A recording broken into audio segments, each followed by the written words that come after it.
En venant ici, parce que nous rentrons chez nous en voiture, ça nous fait une demi-heure, c'est à ce moment-là qu'on a regardé les cantiques qu'on pourrait choisir en rapport avec l'esprit.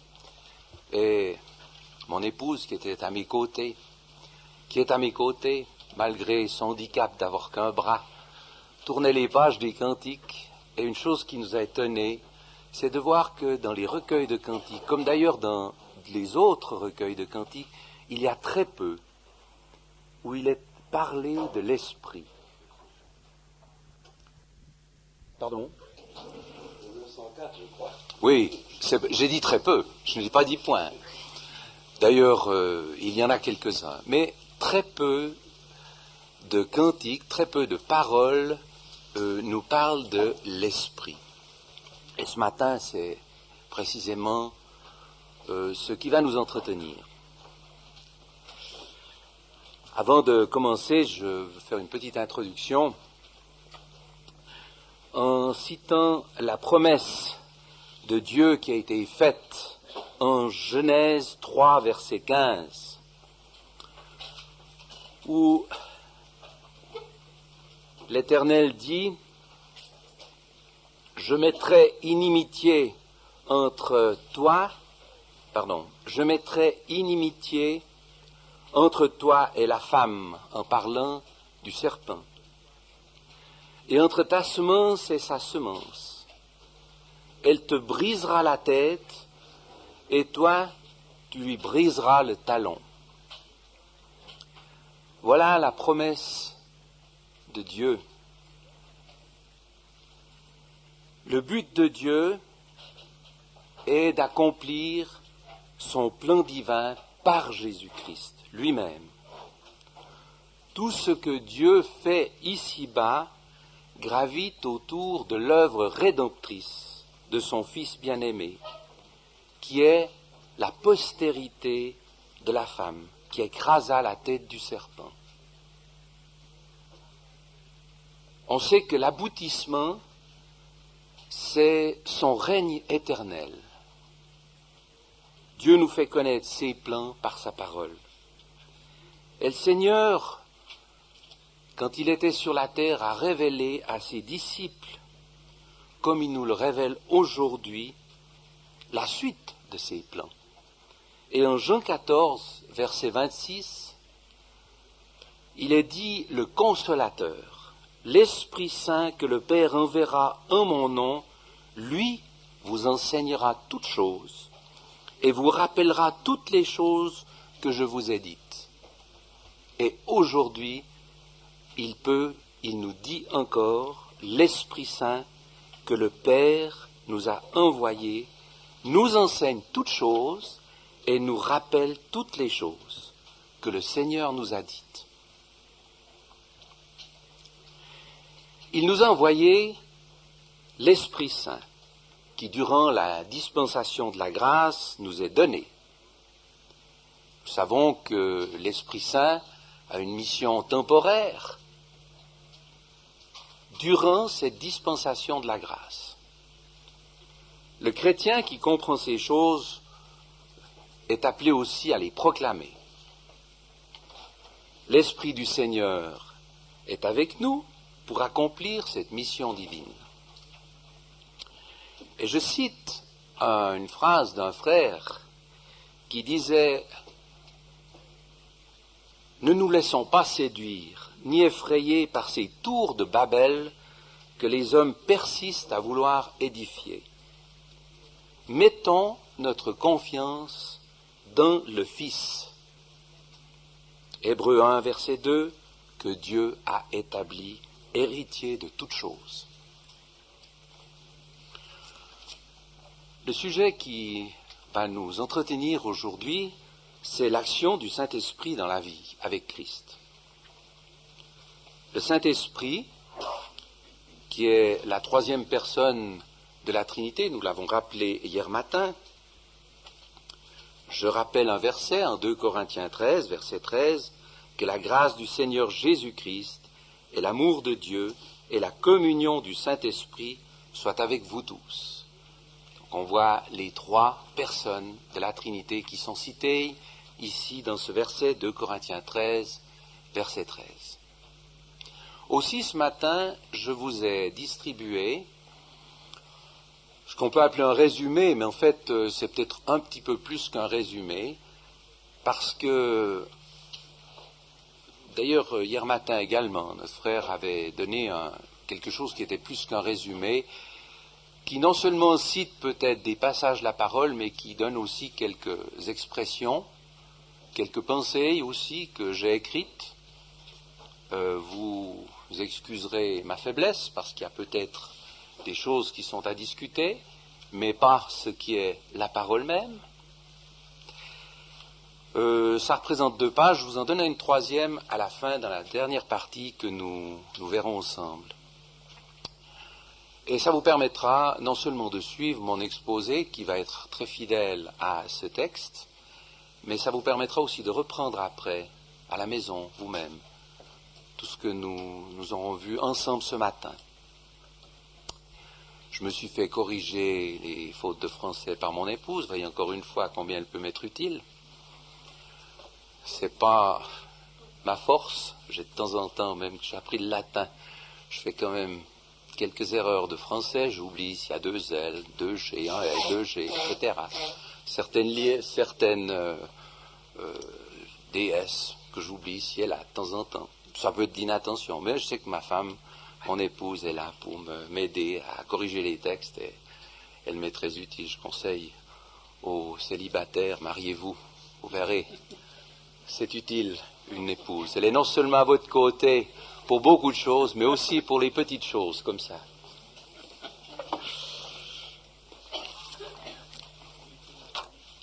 Alors la première question, qui est l'Esprit Saint? C'est une personne divine. Il y a plusieurs passages dans la parole qui nous révèlent cette personne divine. Et nous allons prendre Matthieu 28, verset 19.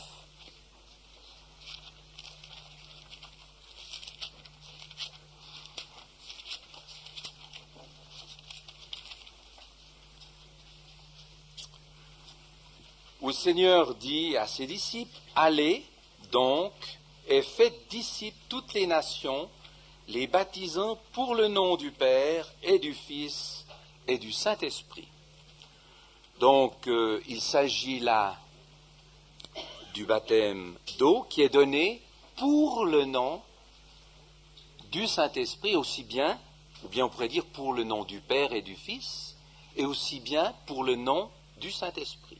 C'est une personne. Marc 13, verset 11.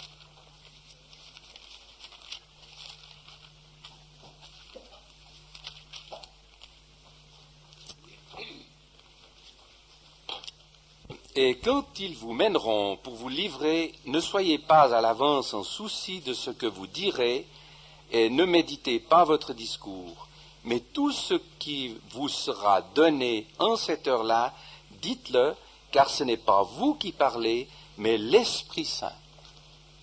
C'est une personne qui parle.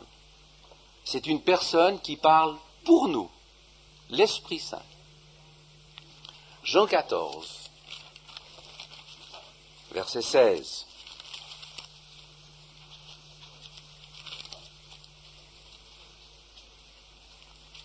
Moi je prierai le Père, et il vous donnera un autre consolateur pour être avec vous éternellement. L'Esprit de vérité que le monde ne peut recevoir. L'Esprit, ici, nous est donné, c'est un autre consolateur. C'est une personne de même que le premier consolateur est Christ, puisqu'il parle d'un autre consolateur. Je ne vous laisserai pas orphelin, mais vous aurez un autre consolateur. Romains 8, verset 27.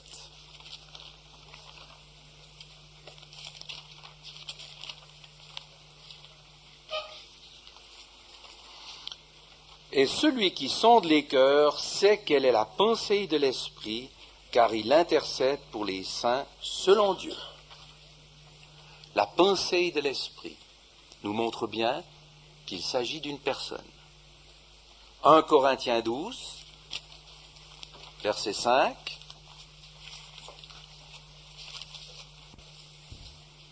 Il y a diversité de services et le même Seigneur, il y a diversité d'opérations, mais le même Dieu qui opère tout en tous. Le verset 4. Or, il y a diversité de dons de grâce, mais le même esprit.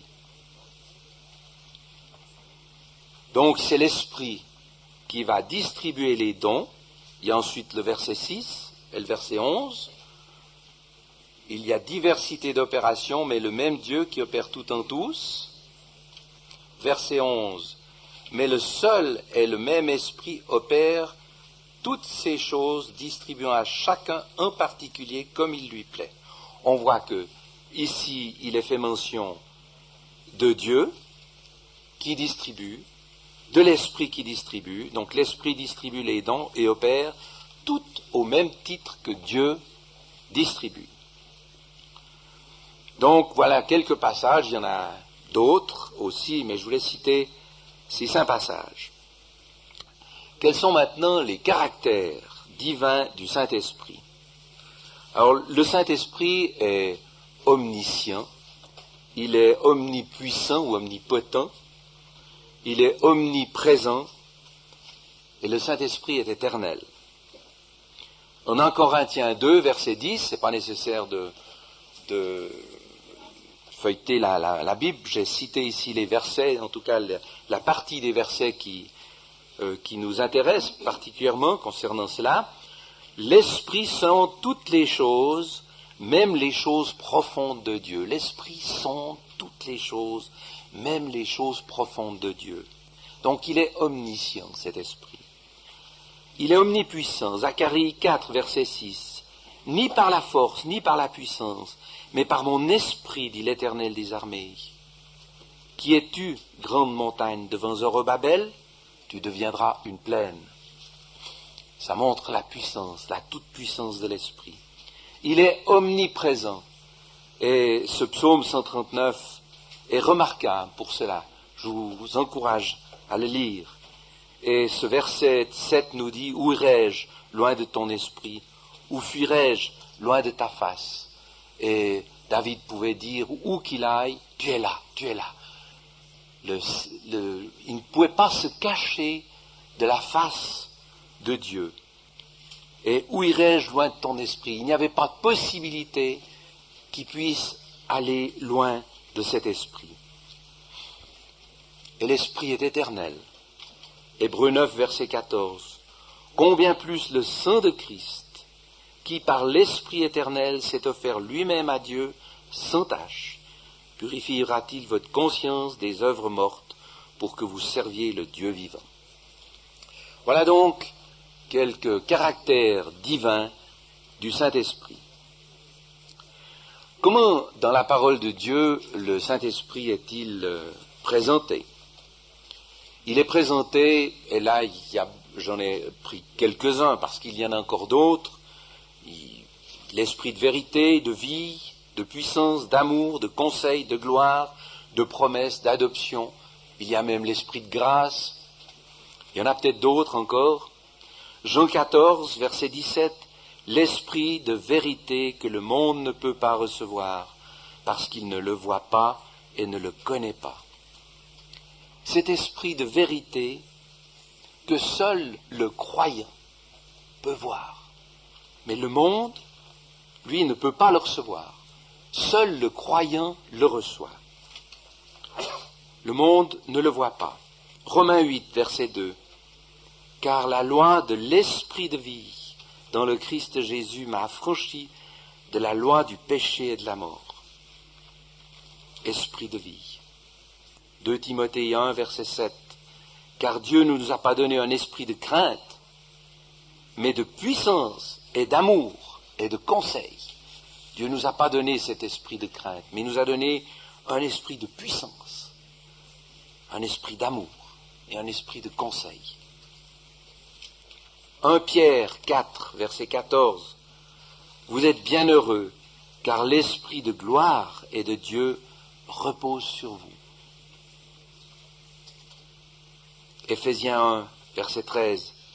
Vous avez été scellés du Saint-Esprit de la promesse. Nous y reviendrons à ce passage particulièrement. Et Romains 8, verset 15. Vous avez reçu l'esprit d'adoption. Vous avez reçu l'esprit d'adoption.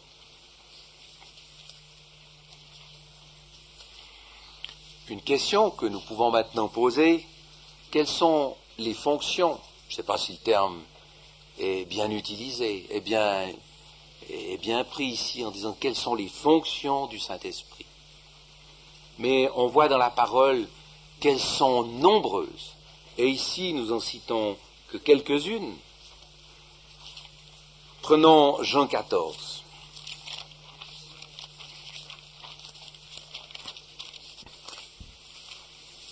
Verset 16. Et moi, je prierai le Père, et il vous donnera un autre consolateur pour être avec vous éternellement. Il est le consolateur. J'ai mis ici, il est le consolateur des chrétiens. On utilise souvent le terme de croyants. Mais il n'y a pas très longtemps, j'ai parlé avec un musulman qui me parlait des croyants musulmans, et ça ne me plaît pas trop, ça. C'est pour ça que je préfère utiliser le terme de chrétien. Chrétien, parce que nous sommes des croyants qui appartenons à Christ.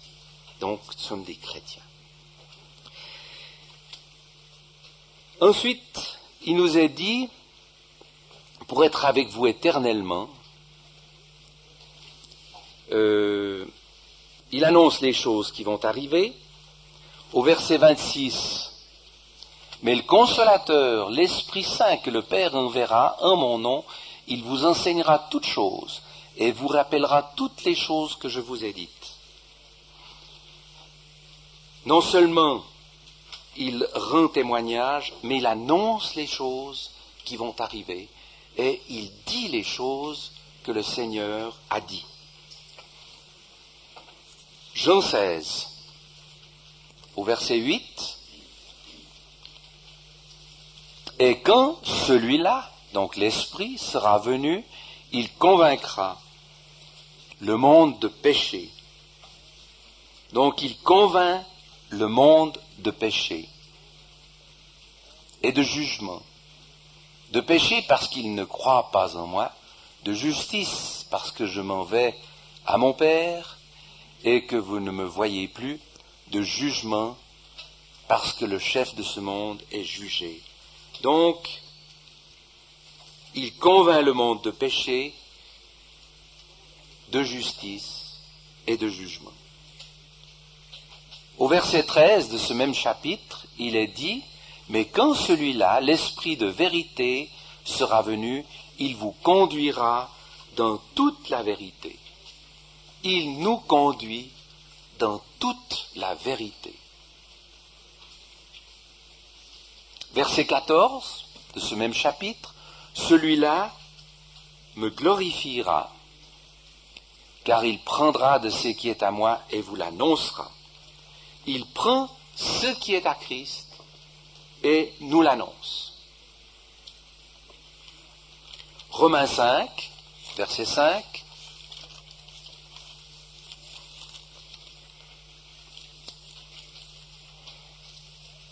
Espérance ne rend point honteux parce que l'amour de Dieu est versé dans nos cœurs par l'Esprit Saint qu'il nous a donné. Il répand l'amour de Dieu dans nos cœurs. Il répand l'amour de Dieu dans nos cœurs. Nous reviendrons à ce verset un peu plus tard. Ensuite, on voit Romains 8, verset 26. Il y a beaucoup de passages, mais vous pourrez les reprendre, ils sont tous indiqués ici. De même aussi l'Esprit nous est en aide dans nos infirmités, car nous ne savons pas ce qu'il faut demander comme il convient, mais l'Esprit lui-même intercède par des soupirs inexprimables. L'Esprit nous vient en aide, parce que nous ne savons pas demander comme il faut demander, mais l'Esprit nous est en aide pour demander justement, pour demander correctement. Il nous aide dans nos prières. On peut encore citer Éphésiens 6, verset 18. Ce sont des paroles encourageantes.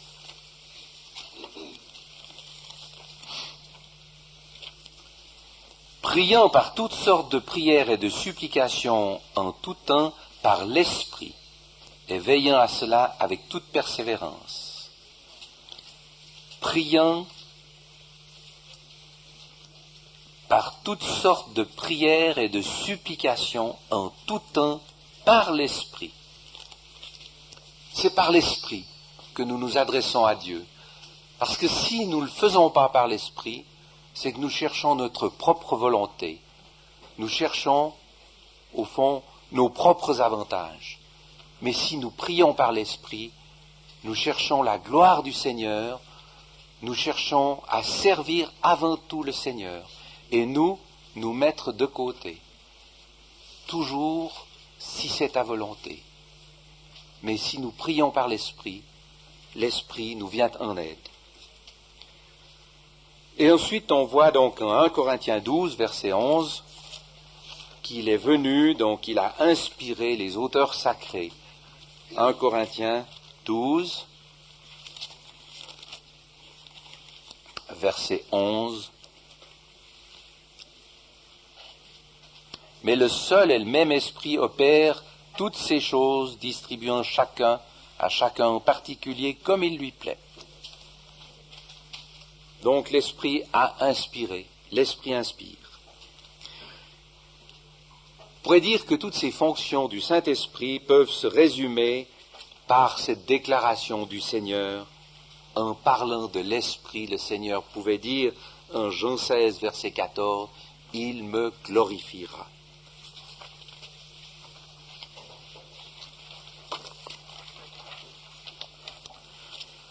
Deuxième partie, il y en a 3. Deuxième partie, qu'est-ce que le baptême du Saint-Esprit?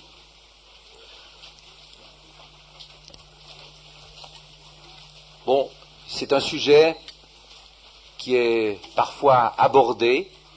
Il y a parfois des discussions à ce sujet. On connaît qu'il y a même contestation dans certains milieux chrétiens à ce sujet.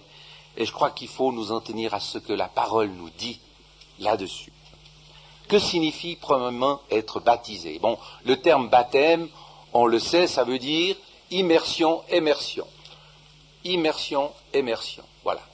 Donc ça, c'est le terme grec, on le trouve dans le Nouveau Testament, nous ne l'avons pas dans l'Ancien Testament. Par le fait que le Nouveau Testament a été écrit donc en grec. Sur 96 fois, le terme baptême ou baptisé dans le Nouveau Testament, seulement 7 se rapportent directement au baptême du Saint-Esprit. Ça, c'est j'espère que notre ami Manu ne va pas me contester sur les 96 fois en me disant, pardon, il y en a 97, mais je crois qu'il y en a... Ben, je ne sais pas, puisqu'il y a le CD devant toi. Donc, sur les 96 fois, on voit donc que ces fois, ils se rapportent directement au baptême du Saint-Esprit. À une exception près, dans 1 Corinthiens 12, verset 13, lorsqu'il est fait mention dans la parole qu'une personne est baptisée, eh bien, il s'agit du baptême d'eau. Par la réception du Saint-Esprit, la parole de Dieu s'exprime par le don du Saint-Esprit, par recevoir le Saint-Esprit, par être scellé du Saint-Esprit, ou encore être baptisé du Saint-Esprit en 1 Corinthiens 12. Donc cette seule exception que nous voyons, enfin c'est pas une exception, mais seul cas que nous voyons ici dans la parole. Et alors ici j'ai cité quelques passages, on ne va pas tous les lire, vous pourrez les consulter vous-même, mais en ce qui s'agit du don du Saint-Esprit, on pourrait prendre par exemple Romains 5, verset 5. Vous lirez pour vous-même les autres.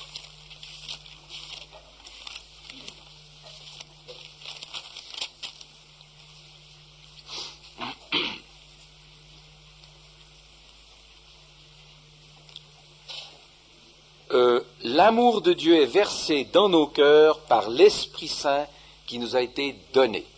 Donc il s'agit bien ici du don du Saint-Esprit. Recevoir le Saint-Esprit, on peut prendre 1 Corinthiens 2, verset 12.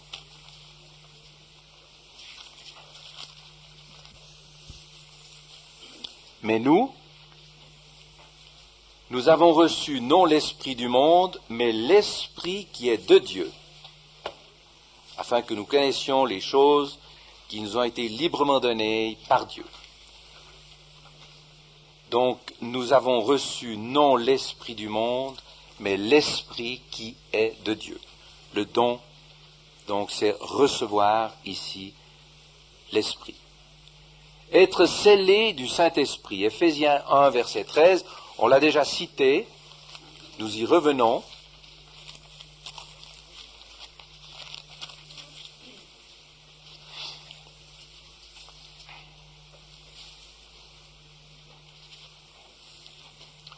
On peut lire tout le verset. « En qui vous aussi vous avez espéré, ayant entendu la parole de la vérité, l'évangile de votre salut, auquel aussi, ayant cru, vous avez été scellés du Saint-Esprit de la promesse. » Auquel, donc, ayant cru, vous avez été scellés du Saint-Esprit.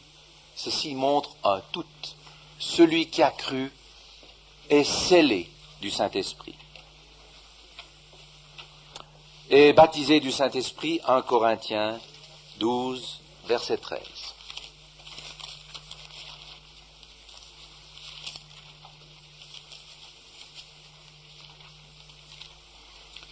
Car aussi nous avons tous été baptisés d'un seul esprit pour être un seul corps, soit juif, soit grec, soit esclave, soit homme libre, etc. Donc ici où il est parlé du baptême d'un seul esprit.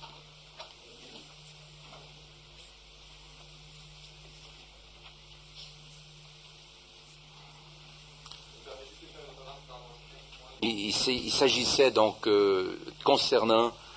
il s'agissait donc ici concernant le baptême. Mais c'est juste. Nous sommes le temple du Saint-Esprit. Il est cité dans le passage. Donc c'est avant tout la réception du Saint-Esprit que Jésus glorifié envoie du ciel à tous ses rachetés. Mais la parole ne parle jamais d'une première et d'une deuxième expérience. Et ça, c'est quelque chose de très important, parce qu'on sait que dans certains milieux chrétiens, on parle de cette première expérience, c'est-à-dire la conversion, et ensuite vient la réception du Saint-Esprit. Éphésiens 1, verset 13 nous montre absolument pas cela. Donc, c'est une chose à considérer.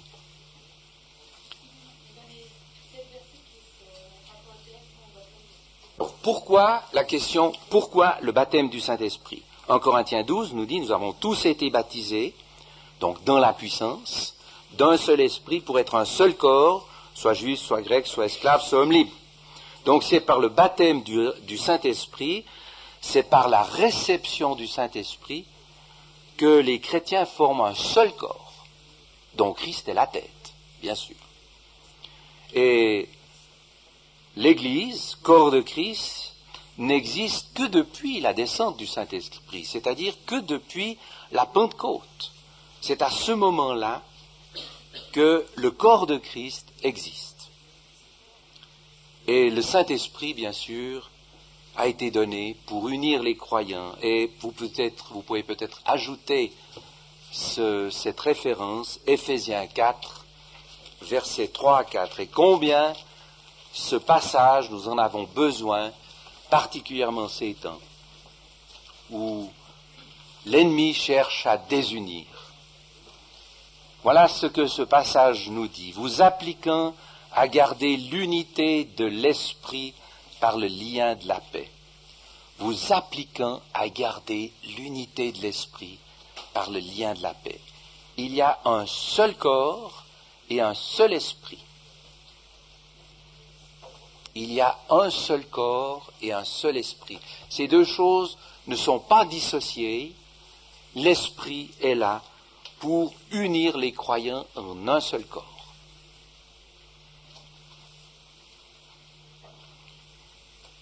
On peut alors poser la question, est-ce que le baptême du Saint-Esprit dépend du baptême d'eau? On ne va pas établir un principe, et encore moins un ordre chronologique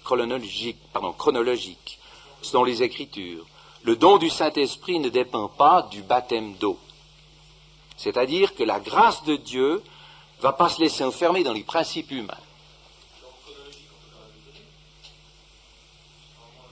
Établir un principe ni un ordre chronologique, c'est les choses qui vont ensemble.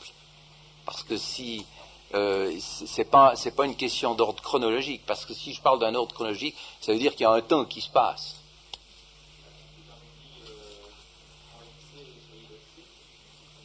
Ça veut dire que le baptême d'eau, c'est le sceau humain. C'est un sceau humain, quoique, évidemment, divinement, il est ordonné. Il est mis sur la foi de profession.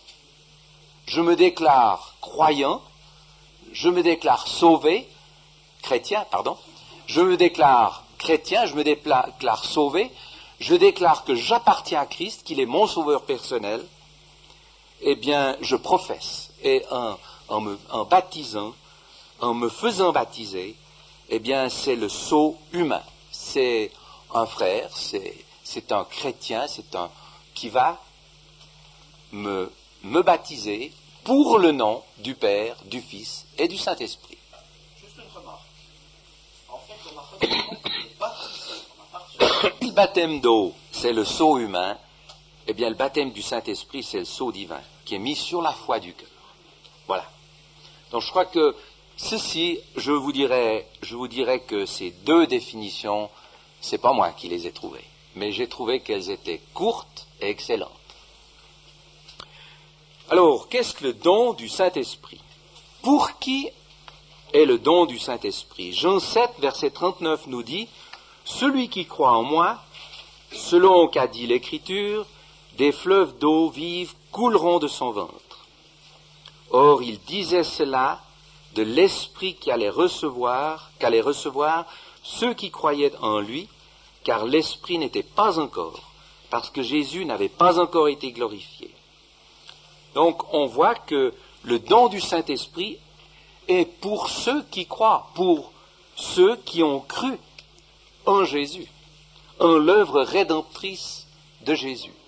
Et alors, il est bien dit ici, des fleuves couleront. Il s'agit de futur. Le temps ici est mis au futur parce que, et la parole de Dieu l'explique bien, c'est pas moi qui donne cette explication, c'est la parole qui dit, or il disait cela de l'Esprit, c'est Jean qui l'exprime, donc il disait cela de l'Esprit qu'allaient recevoir ceux qui croyaient en lui, car l'Esprit n'était pas encore. La Pentecôte n'était pas encore là, parce que Jésus n'avait pas encore été glorifié. L'Esprit est descendu sur la terre au moment où le Christ a été glorifié. Donc, ce don est pour tous ceux qui croient.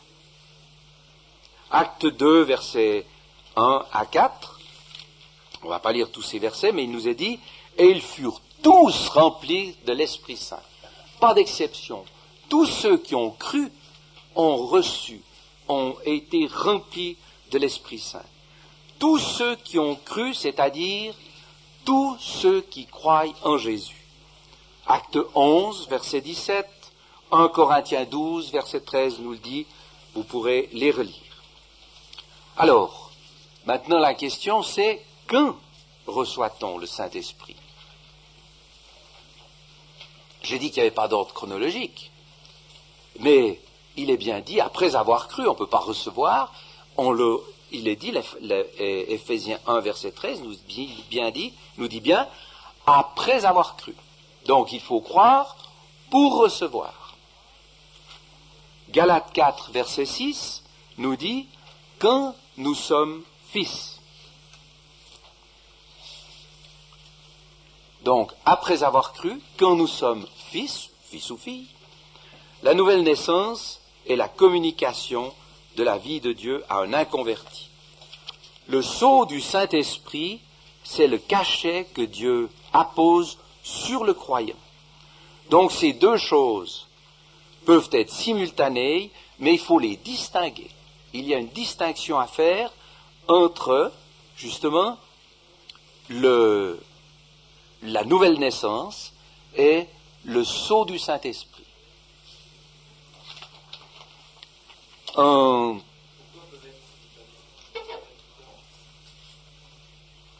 Après, grâce à cette action du Saint-Esprit, on peut dire Abba. Père. Voilà. Et c'est seulement par l'Esprit que nous pouvons le dire. Donc ça doit être forcément très rapide. Et d'où ça peut être chronologiquement différent ou simultané. C'est ça. Il ne peut pas y avoir un grand espace puisque c'est par l'Esprit que nous connaissons que Dieu est notre Père. Excusez-moi, pour une raison. Oui, je crois on reposera les questions après. Oui, oui, oui, d'accord. C'est ça, oui. Ouais. En Actes, il faut peut-être ajouter, j'ai mis chapitre 2, c'est Actes, hein, en Actes chapitre 2, versets 37 à 41, où il est parlé des 3000 Juifs qui reçoivent le Saint-Esprit, c'est le même jour.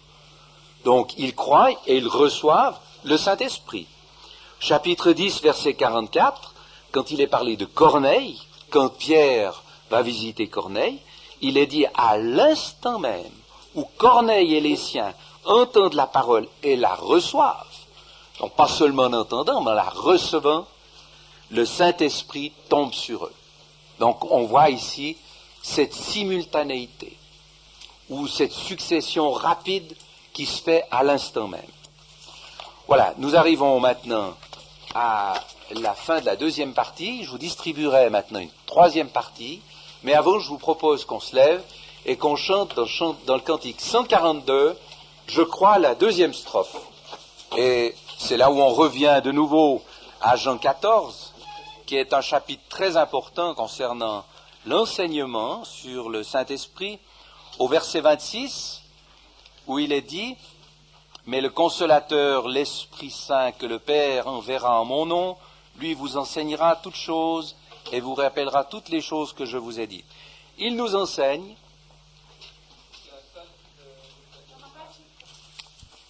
Très bien.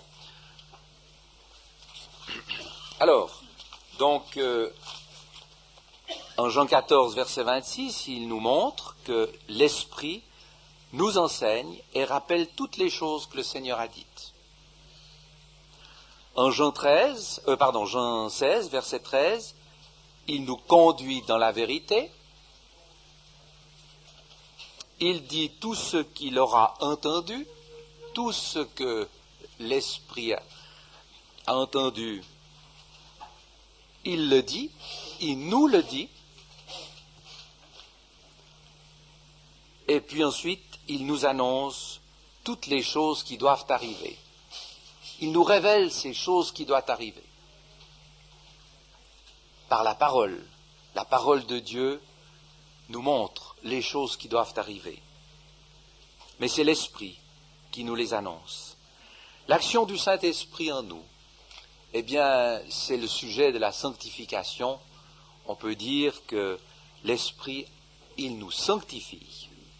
Romains 8, versets 12 à 17, je cite ici quelques passages de ces versets de 12 à 17. « Si par l'Esprit vous faites mourir les actions du corps, vous vivrez. » Donc, faire mourir les actions du corps par l'Esprit, les faire mourir, pas seulement les mettre de côté, les faire mourir, eh bien, nous vivrons. Ceux qui sont conduits par l'Esprit de Dieu, ceux-là sont fils de Dieu. Si nous sommes conduits par l'Esprit de Dieu, eh bien, nous sommes fils de Dieu. C'est un droit que Dieu nous donne.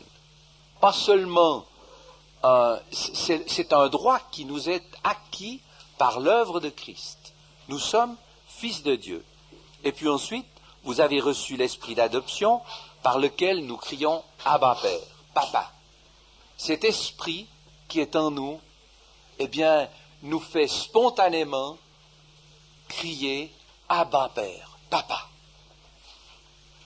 C'est une expression qui est tellement profonde. Je crois qu'on peut s'imaginer un père de famille, quand tout d'un coup son fils ou sa fille, dans un cri, dans un élan d'amour, peut crier « Papa », ça touche le cœur du Père. Eh bien, le cœur de notre Père Céleste est touché parce que nous avons cette possibilité de l'appeler Papa. L'Esprit lui-même rend témoignage avec notre esprit que nous sommes enfants de Dieu. Dans le premier chapitre de l'évangile de Jean, il est parlé aussi de cela. Nous sommes enfants de Dieu. Nous sommes aussi héritiers. Non seulement nous sommes enfants, mais nous sommes héritiers. Est-ce qu'on réalise ce que c'est que héritier? Je consultais il y a quelque temps le Code civil suisse. Il n'est jamais parlé d'héritage. Il est parlé de succession. Nous sommes des successeurs.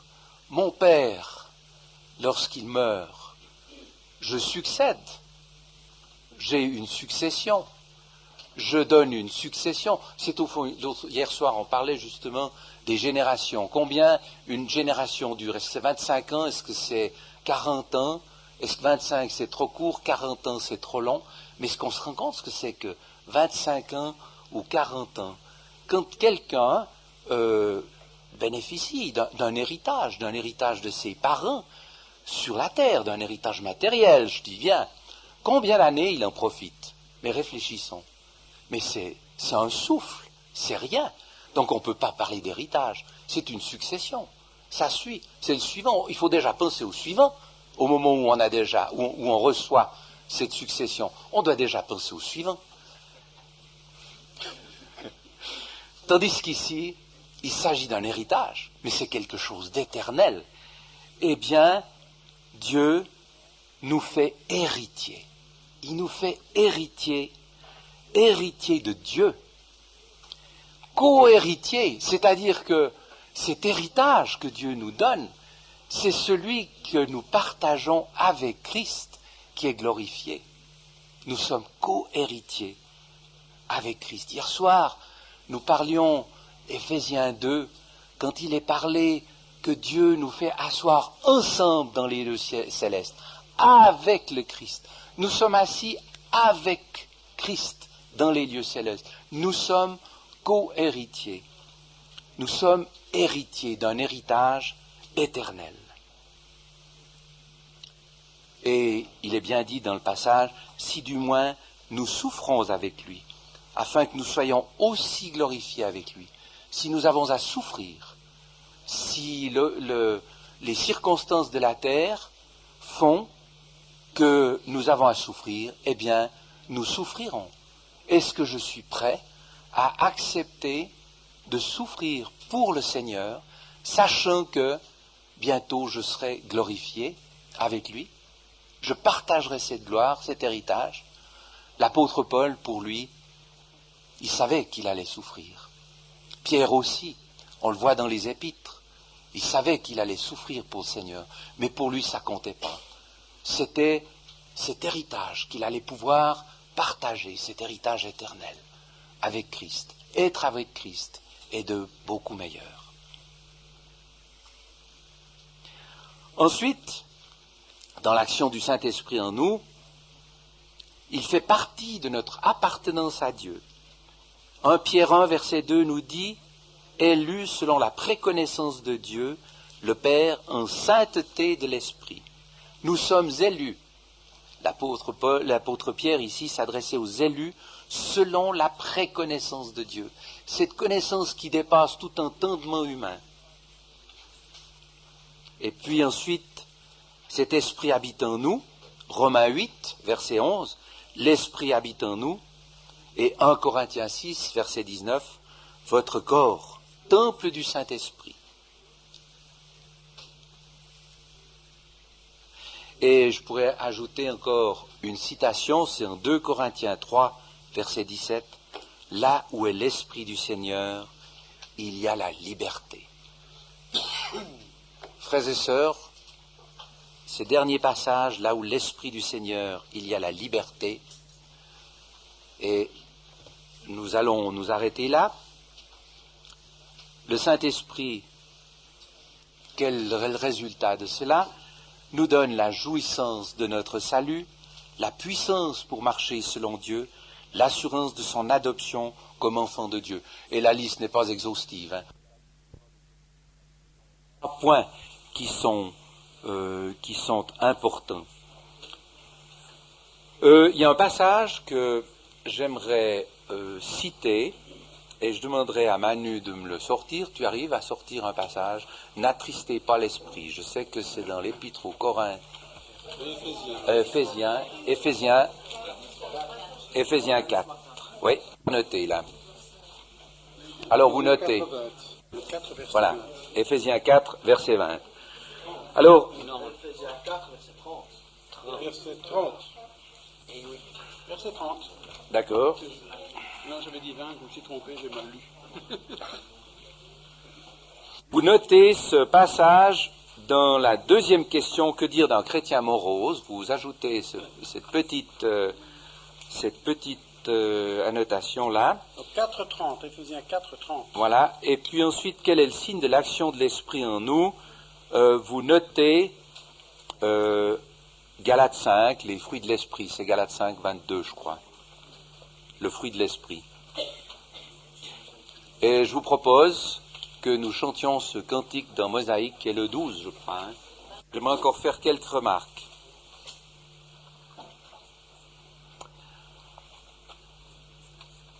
Quelles sont les questions que nous pourrions nous poser à nous-mêmes, déjà?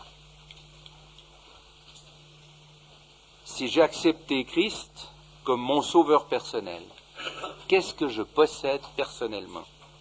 Ça, c'est pas les questions, et pas besoin de les écrire. Je sais que j'ai la vie éternelle. Qu'est-ce que Dieu m'a promis, puisque j'ai mis ma confiance en l'œuvre de la croix? C'est le Saint-Esprit.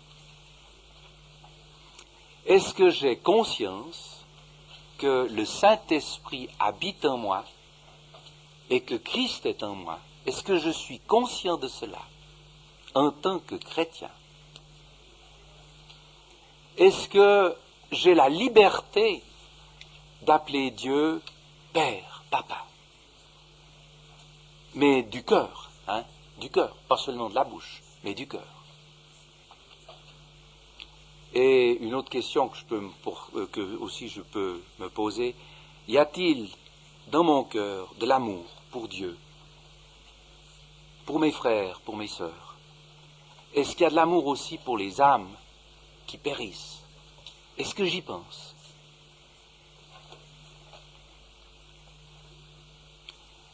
Deux questions. On essaiera d'y répondre. Quels sont les signes de l'action du Saint-Esprit en moi? Ça, je pense que ce sera intéressant qu'entre groupes, on puisse discuter de cela. Et puis, que dire d'un chrétien morose?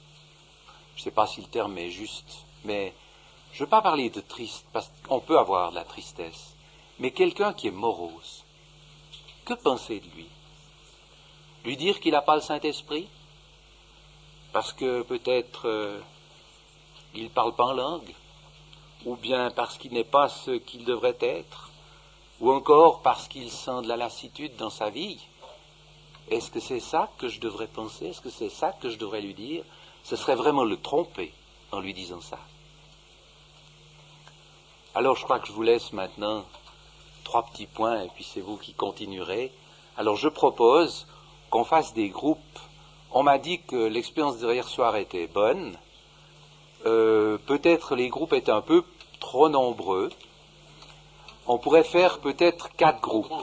Trop grand, ouais. Pas trop nombreux, trop grand, ouais. 4 groupes.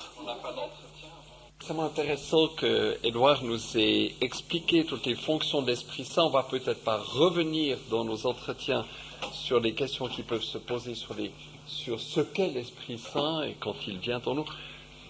Notre entretien devrait plutôt se porter sur le rôle de l'Esprit Saint dans nos vies en tant que véhicule utile dans notre sanctification pratique. Et j'aimerais revenir sur un verset dans Romains au chapitre 8, au verset 11.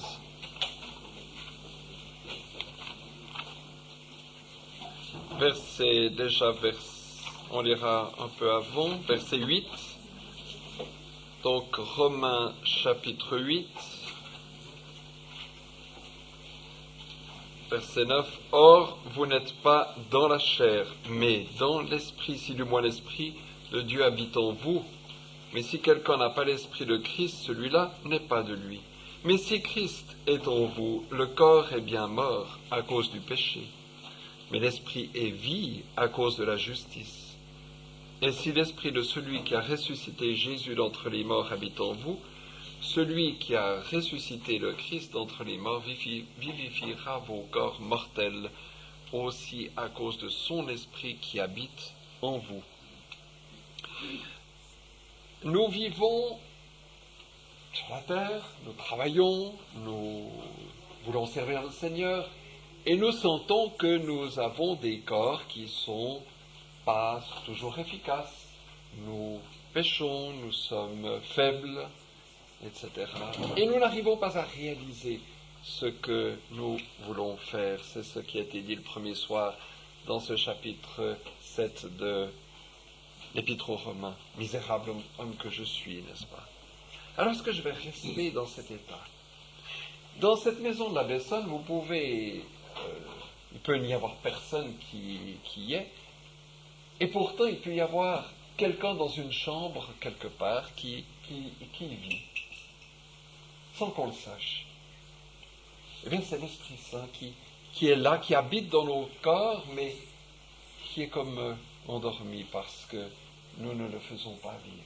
Soyons conscients que l'Esprit Saint habite dans nous, comme dans une maison, et que nous pouvons lui permettre de sortir de cette chambre et de venir ici, parmi nous, et être actif. Il y a deux mots-clés dans ces versets, c'est le mot résurrection et le mot vivifiera vos corps mortels. Pensons à Jésus qui est ressuscité, c'est-à-dire qui est sorti de la mort et qui a porté la vie nouvelle. Et par la venue de l'Esprit Saint en nous, qui est en nous, qui demeure en nous éternellement, nous pouvons le laisser comme dans cette chambre dans la Bessonne, tranquille, et puis je vis ma vie ronronnante de tous les jours, ma vie régulière de tous les jours, ou je peux demander au Seigneur que l'Esprit soit actif en moi. Et alors, la promesse est merveilleuse, il vivifiera vos corps mortels. C'est-à-dire, il nous donnera alors la possibilité d'évangéliser, de servir le Seigneur, d'être actif dans mon assemblée, d'être actif parmi les jeunes, parmi les enfants, de le servir, de le suivre, d'honorer le Seigneur dans ma vie sur la terre. On a une ressource extraordinaire dans la personne du Saint-Esprit, troisième personne de la Trinité, en nous. Il peut être comme dans cette chambre éloignée, mais il peut être aussi très actif et nous donner la capacité d'être alors des chrétiens vivants, d'être des chrétiens actifs. En parlant de Romains 7 et de Romains 8, il me semble qu'il est très important de noter quelque chose. Dans Romains 7, vous avez 40 fois le petit mot « je ». Et ça signifie qu'à la fin de Romains 7, le cri de désespoir de l'apôtre qui dit « misérable homme que je suis », c'est simplement le résultat des efforts que l'apôtre a fait face à ce péché qui est en lui, et puis finalement il n'est pas arrivé. Et tout à coup, on arrive au chapitre 8, qui commence par « Il n'y a maintenant plus aucune condamnation pour celui qui est dans le Christ Jésus ». Or, on n'est pas dans le Christ Jésus sans être né de nouveau, c'est clair. Nous entrons dans le corps de Christ au moment où nous sommes nés de nouveau. Éphésiens, toute l'épître aux Éphésiens, c'est le croyant dans le Christ. L'épître aux Colossiens, c'est Christ dans le croyant. Ce sont deux pensées qu'on trouve dans Jean 14.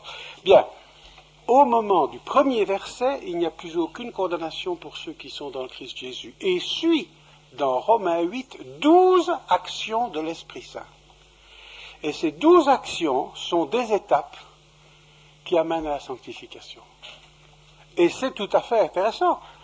Bon, on ne va pas passer les 12 en revue, on n'a pas le temps. Mais la première, c'est, au verset 2, « La loi de l'esprit de vie dans le Christ Jésus m'a affranchi de la loi du péché et de la mort. » Je suis libre, c'est ce qu'on disait hier soir, on est libre vis-à-vis du péché, on n'est plus forcé de pécher. On n'a plus l'automatisme du péché. On est affranchi de la loi du péché et de la mort. Verset 4, nous marchons selon l'esprit, non selon la chair.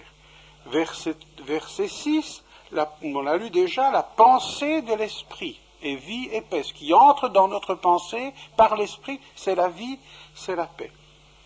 Ensuite, verset 9, le Saint-Esprit habite en vous. Si quelqu'un n'a pas l'Esprit de Christ, celui-là n'est pas de lui. Hein? Ou bien on a l'Esprit Saint ou on ne l'a pas. Si on ne l'a pas, on n'est pas chrétien. Si on a l'Esprit Saint, on est chrétien. Et puis simplement une pensée encore, parce que bon, vous pouvez voir ça, je vous cite simplement les versets si ça vous intéresse. Au verset 11, vous en avez 2, au verset 13, l'Esprit fait mourir les actions du corps, au verset 14, ils sont conduits par l'Esprit de Dieu, au verset 15, nous avons reçu l'Esprit d'adoption. Ça c'est intéressant. Un noble romain dont les enfants ne se conduisait pas bien, pouvait déchoir ses enfants de sa succession et nommer même un esclave comme son fils adoptif. Et c'est ça, l'esprit d'adoption. Nous étions des esclaves du péché. Nous n'avions pas de droits. C'était le peuple d'Israël qui avait tous les droits. Nous n'avions pas de droits. Les vrais fils, c'était le peuple d'Israël. Et tout à coup, nous, alors que nous étions esclaves du péché, il nous tire de cet esclavage et nous fait son fils adoptif. Et à ce moment-là, le fils adoptif du Romain avait tous les droits du fils. Il recevait l'héritage, il prenait le nom du père, etc., etc. Et il faut, je pense, connaître cela pour comprendre cet esprit d'adoption. Et ensuite, bon, nous avons l'Esprit qui rend témoignage avec notre esprit, etc. Et puis au verset 26, l'Esprit nous est en aide dans notre infirmité, l'Esprit lui-même intercède pour nous. Donc, le chapitre 7, c'est l'effort que nous avons pour faire quelque chose sans être vraiment en Christ. Et tout à coup, le début du chapitre 8, nous sommes en Christ, à ce moment-là, nous sommes véritablement nés de nouveau, nous avons le Saint-Esprit, et le Saint-Esprit commence à travailler en nous. Vous savez, il ne faut pas vous faire d'illusions, le Saint-Esprit travaille en vous, comme en moi. Il le fait. Et progressivement, et si nous le laissons tout à fait faire, nous allons devenir des gens sensationnels. On sera des... Ben pourquoi tu rigoles? C'est comme ça, on va devenir des gens très bien, si on le laisse tout à fait faire. Le grand problème du Saint-Esprit, c'est qu'on ne le laisse pas tout à fait faire. On a toujours des petits trucs, non, on l'empêche de travailler. Soyez toujours en train d'être remplis d'esprit, n'est-ce pas? Encore une petite pensée relativement au sceau de l'esprit. L'expression être scellé de l'esprit ne se trouve que dans Éphésiens. Éphésiens est un port. Quand un homme riche achetait des marchandises au port, il se promenait avec son esclave et il se baladait, il contrôlait les sacs, etc. Puis tout à coup il trouvait, ah ben c'est bien. Alors il prenait la cire, il mettait ça sur le sac et il mettait son sceau sur le sac. Ça voulait dire, ça m'appartient. Ça reste au port, c'est là. Mon serviteur, le soir, viendra le chercher. Et c'est pourquoi il est mentionné dans Éphésiens 1 que le sceau de l'esprit, c'est les arts de notre héritage, c'est-à-dire ce qui signifie que nous allons hériter plus tard. Le sac appartenait au riche bonhomme, mais il ne l'avait pas encore en sa propriété, comme nous sommes toujours sur la terre, mais le soir, eh bien, son serviteur viendrait le chercher, et puis l'amènerait dans la maison. C'est ça l'idée du sceau de l'esprit. Et ça se fait, le sceau de l'esprit, au contraire de ce qu'on a parfois lu, le sceau de l'esprit, c'est au moment où nous sommes nés de nouveau. Nous sommes scellés du Saint-Esprit. Ayant cru, vous êtes scellés du Saint-Esprit. Ce n'est pas des années plus tard. Et je reviens tout à fait, Édouard, en se méfiant de la seconde expérience. Le christianisme n'est pas du Nescafé. Le Nescafé, c'est du café instantané. Il n'y a pas d'instantanéité dans le christianisme, il y a une progression. Ce qui est instantané, c'est la naissance, la nouvelle naissance, mais c'est un départ. À partir de là, la croissance chrétienne n'est pas quelque chose d'instantané, c'est quelque chose qui est progressif. L'arbre, il ne grandit pas en un jour. L'arbre, il croît lentement. Cette question du sceau de l'esprit, parce que c'est l'esprit qui nous met à part. L'esprit vivifie lors de la nouvelle naissance, nous recevons l'esprit. Regardez ce qui se passe dans un hôpital quand un enfant naît dans nos pays. On lui met tout de suite un bracelet sur un pied, voire sur le bras, avec son nom. Eh bien, le sceau, c'est la même chose, c'est la marque du propriétaire. Et sur ce bracelet que nous recevons à la nouvelle naissance, il est marqué « Fils ou fille de Dieu »,« Enfant de Dieu ». Et c'est quelque chose de très précieux de savoir que nous appartenons à Dieu pour toujours.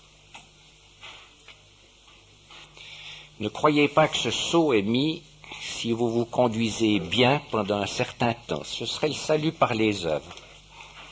C'est une fausse appréciation de la situation. Nous sommes sauvés du moment que nous naissons à la vie. Le salut est un don de Dieu, l'esprit est un don de Dieu. Eh bien, nous appartenons à Dieu pour toujours. Ça donne une sécurité extraordinaire à la foi chrétienne. Une sécurité dans nos vies. Il y a des gens qui sont torturés toute leur vie en se disant « mais est-ce que j'appartiens au Seigneur ou pas? Est-ce que l'Esprit est en moi ou pas? Est-ce que je me suis conduit suffisamment bien pour que Dieu m'accepte ?» C'est des tortures et qui amènent souvent des dépressions. Mais acceptons cette vérité que quand nous naissons à la vie, nous naissons à la vie pour toujours. Bien sûr, de notre côté, il peut y avoir des hauts et des bas. Mais ce que Dieu donne, il ne le reprend jamais. Du reste, nous-mêmes, nous ne le faisons pas. Vous allez chez un ami, vous apportez un cadeau, parce qu'il nous a invités pour un repas. Est-ce que si la conversation tourne mal, vous allez reprendre votre cadeau? Non, c'est la moindre des politesses. Eh bien, vous savez, si on se conduit de cette manière-là, Dieu ne reprend pas ce qu'il nous a donné. Ça ne veut pas dire que ça nous laisse la liberté de faire ce qu'on veut, du tout. Il y a l'aspect responsabilité humaine, mais pensons quand même à ce bracelet que Dieu nous donne quand on est à la vie. On lui appartient. On est mis à part. On appartient à un autre monde, à une nouvelle vie. C'est la nouvelle naissance. Si bien que tout croyant devrait s'appeler René ou Renéa. D'un caractère du Saint-Esprit en relation justement avec ce que Pierre nous a dit sur la marche. Nous avons dans 1 Jean 5 un caractère de l'Esprit qui est la vérité. L'Esprit est la vérité. On sait que le Seigneur Jésus l'a dit de lui-même, « Je suis le chemin, la vérité ». L'Esprit est la vérité. Et donc, c'est lui qui nous conduit, puisque nous lisons dans Galates, mais je dis, marchez par l'Esprit, et vous n'accomplirez point les convoitises de la chair. Alors il est bien naturel que si nous marchons selon cet esprit de vérité, qui est la vérité, nous n'avons aucune possibilité d'accomplir les convoitises de la chair. Mais voilà, on revient à Romains 7 et à Romains 8. Et ici, nous avons, disons, la solution. L'apôtre nous dit, marchez par l'Esprit. C'est positif. Il nous invite à le faire.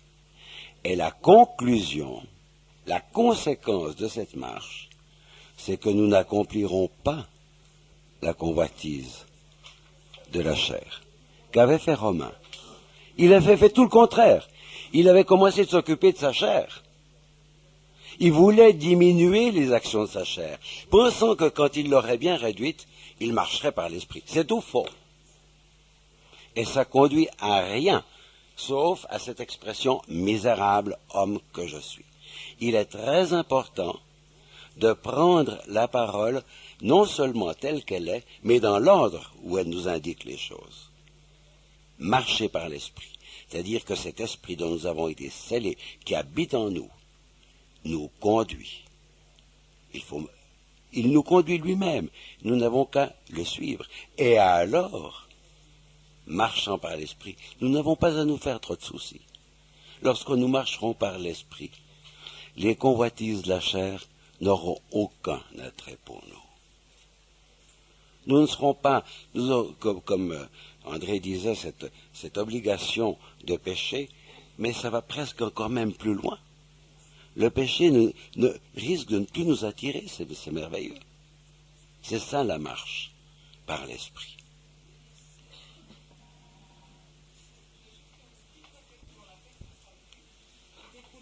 Parce que j'y ai longtemps cru à la perte du salut. Et justement, j'aimerais juste compléter une image. L'image que vous avez donnée, c'est que, étant mère de 3 enfants, j'ai eu des enfants, et qu'on ne s'est pas non plus toujours entendu, et qu'il y a eu des choses à régler. C'est pas parce que j'ai eu des problèmes avec mes enfants que je les ai mis à la porte.